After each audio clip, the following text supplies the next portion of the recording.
Bonjour et bienvenue donc à cet épisode numéro 2 pour expliquer la vision de ce qu'est le Centre pour un leadership conscient.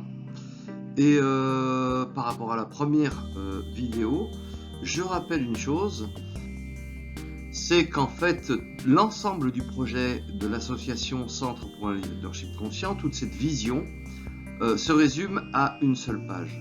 Cette fois-ci, nous allons rentrer dans les détails de ces images pour vous expliquer le cœur du travail que nous allons faire dans cette association.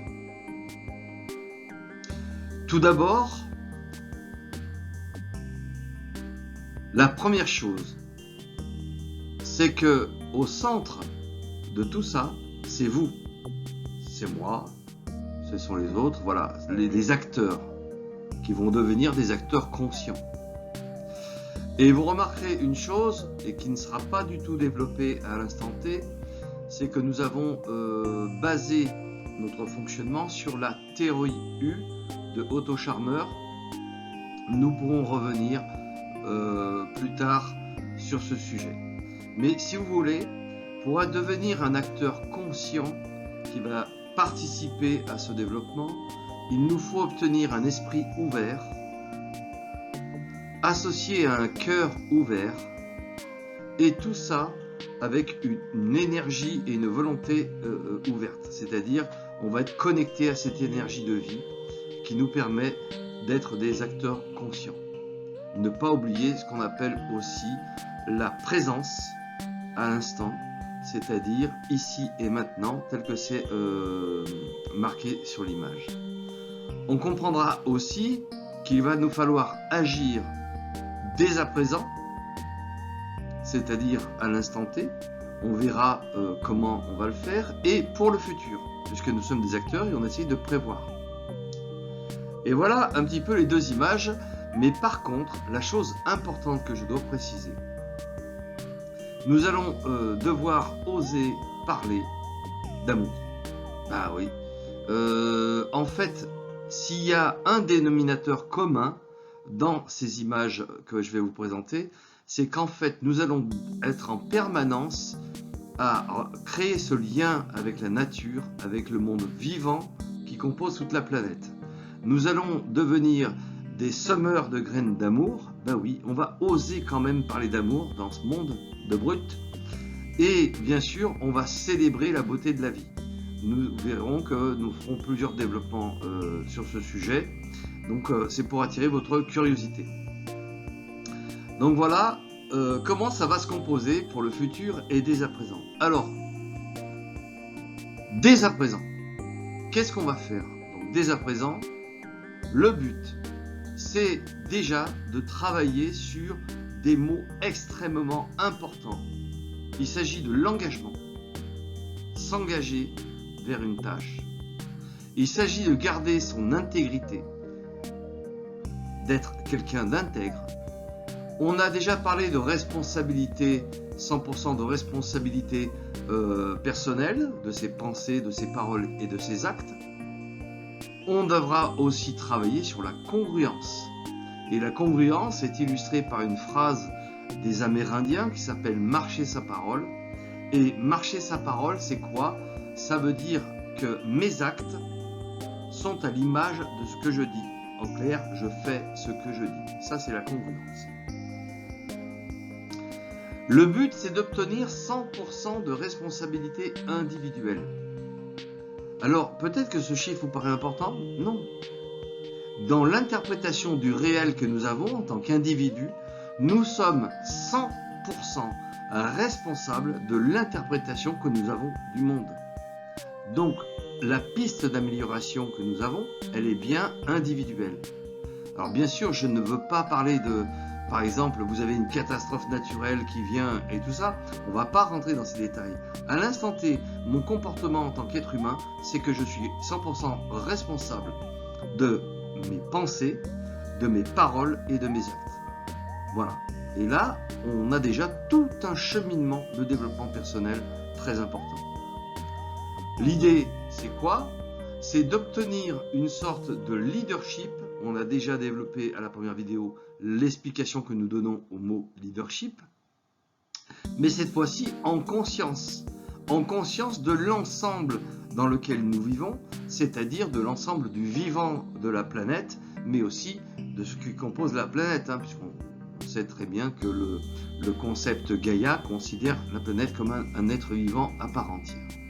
Le but du jeu, c'est aussi de travailler en mode de coopération générative, mot que l'on peut connaître dans diverses techniques, et que bien sûr, tout ceci s'applique à n'importe quel type de structure. Ça, c'est dès à présent. Alors maintenant, ce que je peux dire, c'est qu'en fait, ce dès à présent, c'est la partie que va développer Résonance Conseil, la partie professionnelle, puisque c'est là où on va aller dans les entreprises, de travailler avec des managers et des leaders pour ce futur. D'accord? Maintenant, la deuxième partie.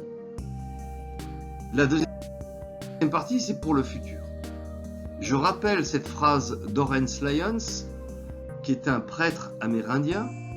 Quand tu poses un pied sur la terre-mère, fais-le avec précaution, car les 7 générations futures te regardent. En effet, soyons honnêtes intellectuellement, qui pense à 7 générations futures? À l'instant T, on va penser aux enfants, aux petits-enfants, puis après c'est fini. Donc là aussi, notre société du je vais vite, du court-termisme, nous entraîne à avoir une pensée extrêmement réductrice quant au devenir de l'être humain. Donc il nous faut franchir le cap de cette partie-là. Dans la partie pour le futur, vous avez bien compris qu'on parle des générations futures.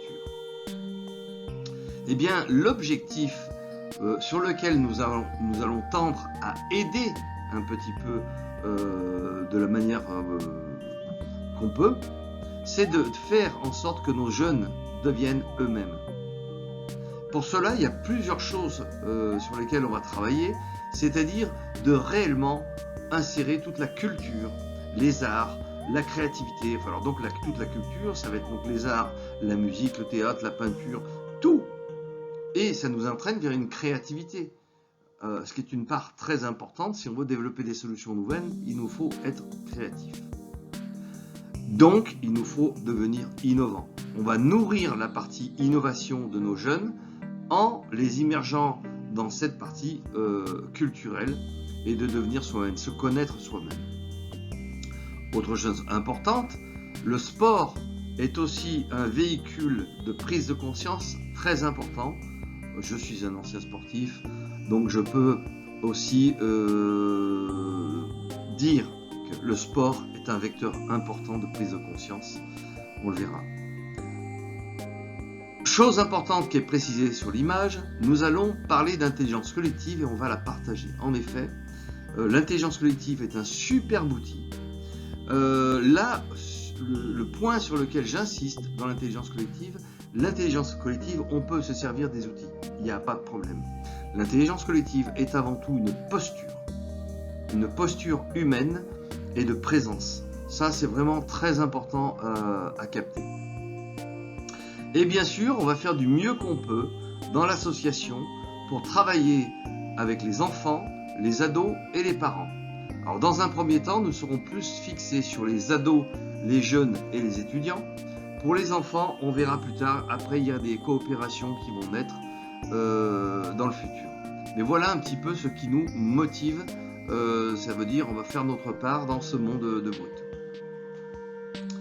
Donc, bien sûr, vous aurez compris, au centre de tout ça, l'éducation. Eh bien oui, notre volonté, c'est d'intervenir sur des systèmes éducatifs, que ce soit des collèges, des lycées, des universités, afin de pouvoir aider à donner une autre vision des choses. Par exemple, pour l'instant, je suis chargé du cours Connaissance de soi à l'Université d'Avignon. C'est un premier pas vers la cohérence de ce projet. Donc voilà un petit peu ce que je peux vous expliquer. Puisque ensuite, donc bien sûr, on termine cette deuxième partie. Et la troisième partie, ça va être de vous expliquer quelle est notre mission. Donc on a la vision, on a fait 2 parties sur la vision, et nous allons vous expliquer ensuite notre mission, qu'est-ce que l'on va faire dans l'association. Voilà, je vous remercie pour votre écoute.